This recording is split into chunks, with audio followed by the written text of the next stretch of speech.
நிரம்பத்தாலாட்டும் திருச்செந்தூர் இது திருச்செந்தூர். நீலக்கடல் அலைகள் நிரம்பத்தாலாட்டும் திருச்செந்தூர் இது திருச்செந்தூர். ஆழிப்பேரலை அடங்கி நடந்தது அது எந்தூர் இந்த திருச்செந்தூர்.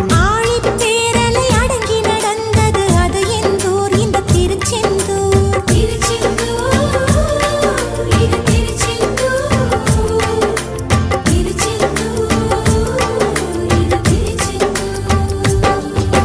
நீலக்கடல் அலைகள் நிரம்பத்தாலாட்டும் திருச்செந்தூர் இது திருச்செந்தூர்.